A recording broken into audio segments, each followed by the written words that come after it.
Why dip it up when you can dive right in?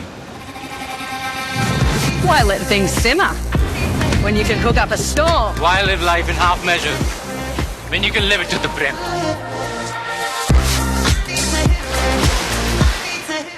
Wada police ठाण्यात आपल्याच पदाधिकाऱ्यांनी दिलेल्या एका तक्रारीनुसार गुन्हा दाखल झालेला आहे। काल मनसे नेते राज ठाकरे यांचा पत्र हे व्हायरल होत होतं, जे बनावट होतं, त्याचा खुलासा नंतर झाला। काय नेमकं संपूर्ण प्रकरण आहे?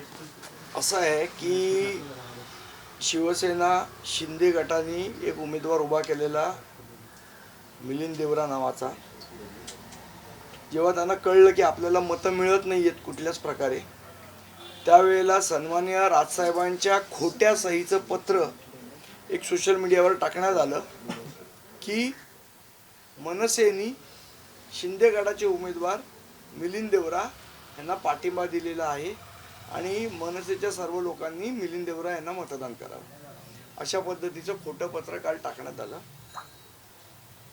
जर तुमच्या उमेदवाराची लायकी नव्हती तर तुम्ही उमेदवार का उभा केलात? आणि जर तुम्हाला माहिती आहे तुमच्या लोकांना मतं मिळणार नाहीत, मनसेच्या मतावर तुम्ही डल्ला मारायचा प्रयत्न, लढाई लढायची तर समोरासमोर लढा ना। ही चिटिंग करून कसली लढाई लढताय? म्हणून मी म्हटलं की हे सगळेजण लाडकी बहीण करतायत, या लाडक्या बहिणींचे हे भाऊ सगळे चीटर आहेत। राज ठाकरेंच्या सहीचा गैरवापर झाला असं नाही वाटत? तर निश्चित यांच्यावर 420 मिलिंद देवरांवर गुन्हा दाखल केला पाहिजे। हे मिलिंद देवरांच्या संमतीशिवाय झालं का? आणि त्यांच्या कार्यकर्त्यांना पकडलं आमच्या लोकांनी, जेव्हा ते पत्र लोकांना दाखवत होते त्यावेळेला त्यांच्या मोबाईलमध्ये होतं।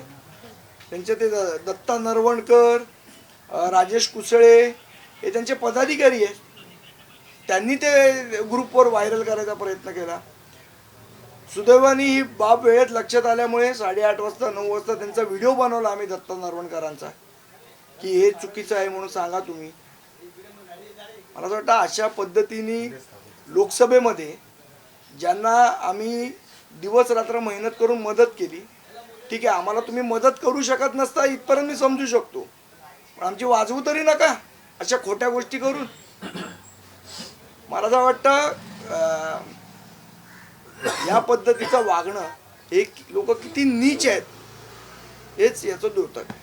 संदीपजी, या निवडणुकीमध्ये मनसे किंगमेकरच्या भूमिकेत राहणार काय? मनसेला किती जागा मिळतील असा तुमचा अंदाज वाटतो? साधारण 48 तासांनी सांगतो तुम्हाला। संदीपजी, वरळी मतदानाच्या आधी वरळी अस्थिर करण्याचा किंवा अशांत करण्याचा प्रयत्न होता का? आणि जर असेल तर कोण करण्याचा प्रयत्न? मला तर एक वेगळा त्याच्यामध्ये शंका आहे की ठाकरे गटाने शिंदे गटाच्या पदाधिकाऱ्यांशी संगनमत केलं होतं, काय त्यांचे व्यवहार झाले असतील तर मला माहीत नाही, पण दोघांनाही माहिती होतं की आपण चालत नाही आहोत, त्यामुळे मनसे कार्यकर्त्यांना डिस्टर्ब करण्याचा तो डाव होता। म्हणजे ते सगळे पोलीस स्टेशनला जातील, मारामाऱ्या होतील असा एक डाव होता, जो आम्ही त्यांचा सक्सेस होऊ दिला नाही। त्यामुळे मला वाटतं वरळीमध्ये ठाकरे गट आणि शिंदे गट यांनी संगनमत केलेलं मनसेला हरवण्यासाठी, पण तो डाव जनतेने त्यांचा हाणून पाडलेला आहे। दुसरीकडे काल जर आपण पाहिलं तर स्वतः मुख्यमंत्री यांनी देखील वरळी अर्धा तास का होईना एक फटका मारला आणि त्याच्यामुळे कुठेतरी चर्चांना उधाण आलं होतं। 5:30 मला तर दिसले नाही मुख्यमंत्री मला नाही याला दिसलं। जोडून एक प्रश्न आहे की एकीकडे मुख्यमंत्री हे मनसेचे उमेदवार ज्या ज्या ठिकाणी आहेत त्या ठिकाणी फेरफटका मारताना दिसले, तर दुसरीकडे उद्धव ठाकरे देखील तशाच परिस्थितीमध्ये ज्या ठिकाणी मनसेचे उमेदवार आहेत त्या ठिकाणी प्रामुख्याने जाताना दिसले। कुठेतरी मनसेचं भीती वाटते का त्यांना? 100% वाटणार। मी तुम्हाला सांगू, यावेळचं इलेक्शन हे अतिशय वेगळं होतं। महाराष्ट्र नवनिर्माण सेनेचे आमचे महाराष्ट्र सैनिक यावेळचं इलेक्शन त्यांनी अत्यंत त्वेषाने, आणि आमच्यासाठी हे इलेक्शन अत्यंत भावनिक होतं। संदीपजी, आपण बघतोय कालचा एकंदरीतच मतदानाचा वाढलेला टक्का, इलेक्शन कमिशन ऑफ इंडियाने विविध प्रकारे जनजागृती केली होती। विशेषतः पण चिंतेचं वातावरण असं आहे, गडचिरोलीमध्ये सर्वात जास्त मतदान होतं तर दक्षिण मुंबई मतदारसंघामध्ये सर्वात कमी मतदान होतं। याच्यात शिक्षित कोण आणि सुशिक्षित कोण आहे? कृपया सविस्तर सांगा। नाही, असं आहे की मतदानाबद्दल उदासीनता का आहे हे सगळ्याच राजकीय पक्षांसाठी चिंतेचा विषय आहे, आणि ती शहरी भागात जास्ती आहे हा अजून चिंतेचा विषय आहे। कारण आपण असं मानतो की शहरी भागात सुशिक्षित लोक आहेत. अजूनही जर लोकांना, जे लोक मतदान करत नाहीत त्यांना आपला हक्क, शेवट असं आहे की येणारं सरकार हे तुमची प्रत्येक गोष्ट ठरवत असतं, तुमच्या दुधाच्या भावापासनं ते तुमचे टॅक्सपर्यंत.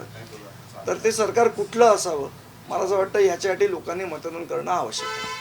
संदीपजी, लोकसभेला एक फॉर्मॅट होता जातीय वाद मोठ्या प्रमाणात दिसून आला होता, मात्र विधानसभेत जातीय वाद दिसून आला नाही, तर दुसरी त्या पलीकडे नेत्यांवर हल्ले करण्याचे प्रकार जास्त मोठ्या प्रमाणात दिसून आले, एकमेकांवर पैशांचे आरोप करतानाचे प्रकार जास्त दिसून आले. त्याच्यामुळे अनेक जिल्हे जे आहेत ते अस्थिर करण्याचा प्रयत्न या निमित्तानं झाला असं वाटतं का तुम्हाला? काही आमदारांच्या गाड्यांवरती दगडफेक झाली. मला वाटतं महाविकास आघाडी आणि महायुती यांच्यामधलं जे काय आहे ते त्याच्यामुळे झालं, बाकी काय कोणाचं झालं असं मला वाटत नाही. त्यामुळे आता याची उत्तरं मी देण्यापेक्षा त्यांनीच दिली पाहिजेत की असं का घडलं. विकासाच्या ऐवजी भावनिक दृष्ट्या, इमोशनल दृष्ट्या करण्याचा प्रयत्न यंदा हो, खूप झाला. पण मला असं वाटतं लोकांनी यावेळेला स्थानिक मुद्द्यांवर भर देऊनच मतदान केलेलं आहे. सर, माहीममध्ये देखील मतदार बऱ्यापैकी झालेलं पाहायला मिळालं. अमितजींना याचा फायदा किती होईल काय वाटतं? 48 तासाने सांगा. संदीपजी, मतदानाच्या टक्क्यात माझ्या का मी एक्झिट पोल केलेला नाहीये, त्यामुळे मला त्याची अंदाज नाहीये त्याचा. मतदानाच्या टक्क्यात चांगलीच वाढ झालेली आहे. 1990 नंतर पहिल्यांदाच मतदानाचा टक्का हा 65% वर गेलेला आहे. काय वाटतं, ह्याला परिवर्तन होईल का तेच सरकार कायम राहील?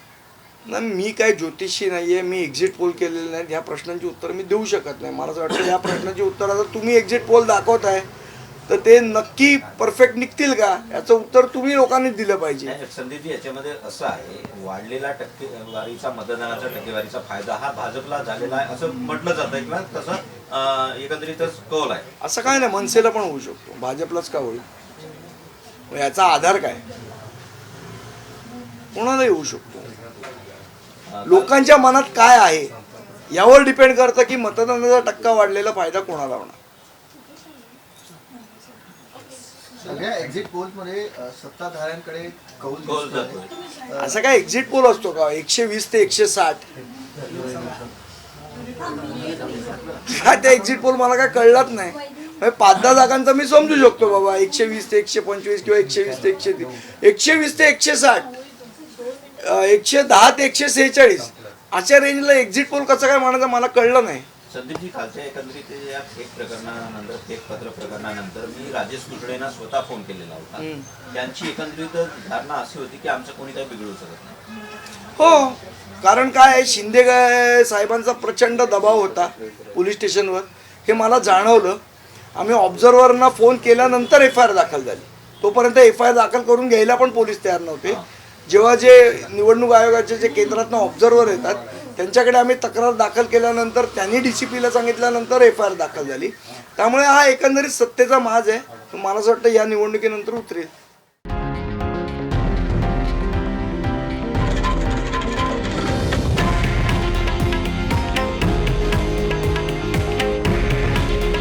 हे आहे देशातील नंबर 1 न्यूज नेटवर्क आणि आपण पाहत आहात TV9 मराठी. काळजी तुमची, हित महाराष्ट्राचं.